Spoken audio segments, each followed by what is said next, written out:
Assalamualaikum warahmatullahi wabarakatuh.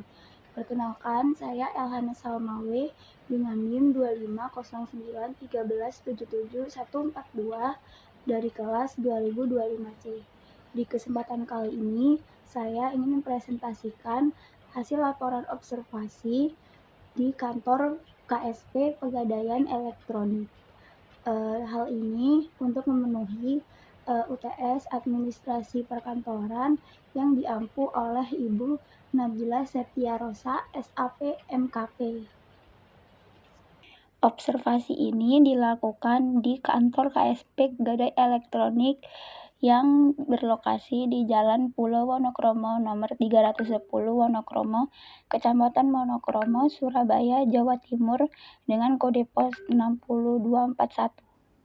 Jenis layanan yang tersedia tidak hanya gadai elektronik saja, tetapi bisa gadai, perpanjang, atau tembus elektronik, emas, motor, maupun sepeda listrik. Jumlah pegawai yang ada perkiraan sekitar 6 pegawai dan semua perempuan. Untuk kondisi fisik kantor, berdasarkan hasil pengamatan yang saya lakukan, secara keseluruhan sudah cukup baik dan mendukung kegiatan kerja maupun pelayanan kepada masyarakat. Seperti ruang kerja pegawai yang terlihat tertata rapi dengan penataan meja yang memanjang dan memiliki jarak yang cukup antar pegawai. Jadi pegawai punya ruang gerak yang nyaman. Lalu setiap pegawai juga menggunakan laptop sebagai alat utama dalam menjalankan tugas administrasi, seperti menginput data, mengakses sistem, dan mencatat transaksi. Penataan yang rapi ini membuat suasana kerja lebih profesional dan membantu pegawai bekerja lebih fokus, serta memudahkan pengawasan dan koordinasi. Lalu untuk ruang tunggu, tersedia beberapa kursi besi untuk nasabah yang menunggu layanan. Lalu ruangan juga dilengkapi AC sehingga suasana tetap sejuk dan nyaman. Lantainya juga terlihat bersih dan ukuran ruangan cukup luas, sehingga nasabah tidak merasa sempit saat menunggu atau melakukan transaksi. Kondisi ini sudah menunjukkan adanya perhatian terhadap kenyamanan pelanggan. Untuk tata letak meja pelayanan dibuat memanjang seperti counter dan berada di bagian depan area interaksi dengan masyarakat, tetapi dengan batas yang dibuat seperti jeruji. Setiap pegawai memiliki kursi sendiri di belakang meja sehingga dapat melayani beberapa nasabah secara bersamaan. Penempatan meja yang strategis memudahkan nasabah menyampaikan keperluan secara langsung. Sementara dokumen dan arsip dilakukan dengan cara setiap ada nasabah yang ingin melakukan transaksi, pegawai hanya memfoto bukti lalu diserahkan ke atasan. Dari segi kebersihan dan kenyamanan, kondisi kantor sudah cukup bersih, suhu ruangan terjaga, serta memiliki pencahayaan yang memadai.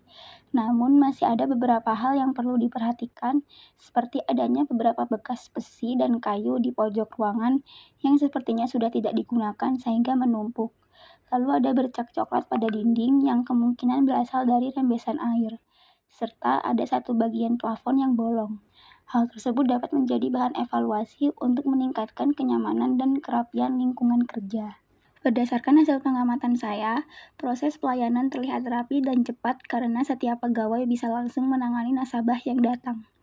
Peran pegawai dalam pelayanan setara, jadi siapapun yang tersedia bisa langsung membantu tanpa harus menunggu pegawai lain. Sehingga kalau sedang antri bisa lebih cepat tertangani dan pelayanan terasa efisien. Sistem yang sudah menggunakan laptop juga membuat proses input data dan pencarian informasi jadi lebih cepat, sehingga nasabah tidak perlu menunggu terlalu lama. Dari segi disiplin waktu, kantor memiliki jam operasional yang jelas, yaitu buka pada pukul 8 pagi hingga 9 malam dengan satu shift kerja. Pegawai umumnya datang tepat waktu dan melakukan absensi kehadiran melalui aplikasi absensi khusus yang disediakan oleh perusahaan dengan metode foto. Jadi, kehadiran pegawai bisa tercatat otomatis. Disiplin waktu ini berdampak pada pelayanan yang lebih konsisten dan meningkatkan kepercayaan masyarakat. Untuk penyimpanan arsip, kantor sudah menggunakan sistem digital dengan bantuan laptop di setiap meja kerja.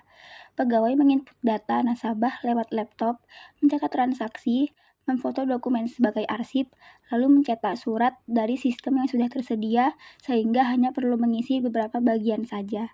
Cara ini membuat penyimpanan data lebih rapi dan mudah dicari kembali. Untuk interaksi pegawai dengan masyarakat dilakukan di area depan meja pelayanan saja.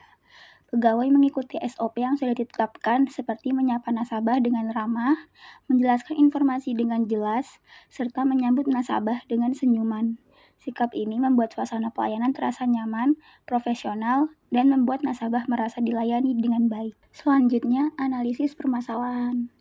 Masalah yang ditemukan yang pertama, kursi ruang tunggu nasabah ada sedikit kerusakan seperti berlekuk atau penyok. Lalu yang kedua, di pojok ruangan terdapat beberapa sisa besi dan kayu yang sepertinya sudah tidak terpakai, sehingga menumpuk di pojok ruangan. Lalu, dinding pojok ruangan terdapat noda coklat yang sepertinya terkena rembesan air. Dan yang terakhir, terdapat satu plafon yang bolong. Ditemukannya beberapa kondisi fasilitas yang terlihat sepele, tetapi sebenarnya perlu diperhatikan karena berdampak pada kenyamanan, keamanan, dan kualitas pelayanan.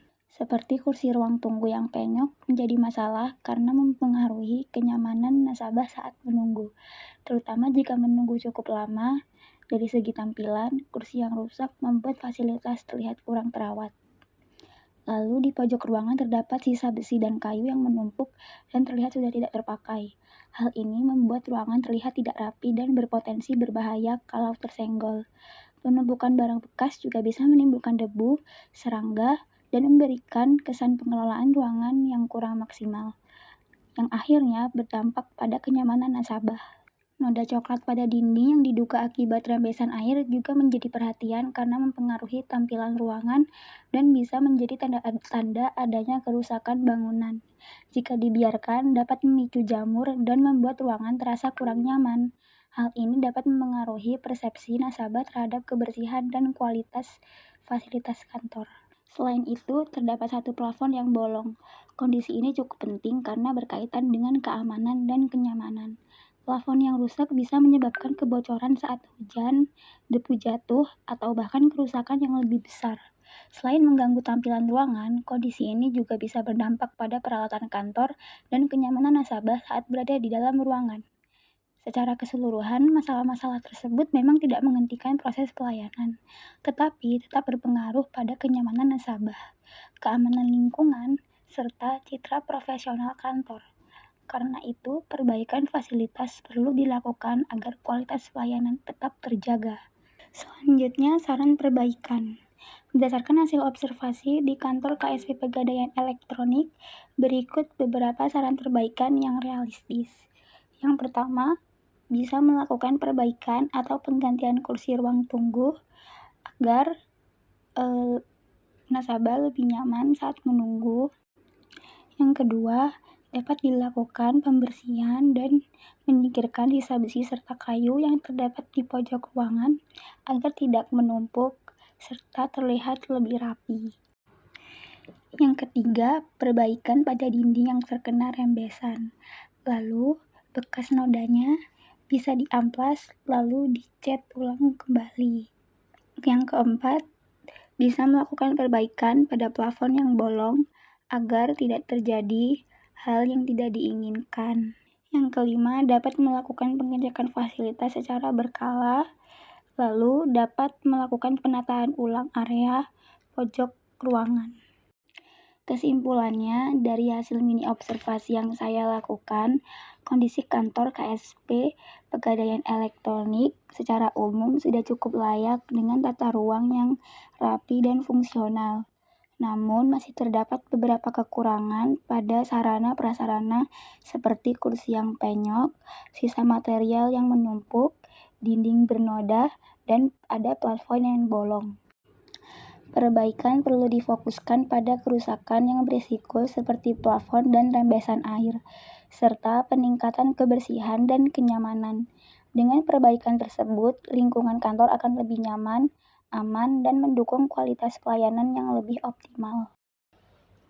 Sekian presentasi dari saya. Mohon maaf apabila ada salah kata. Sekian, terima kasih.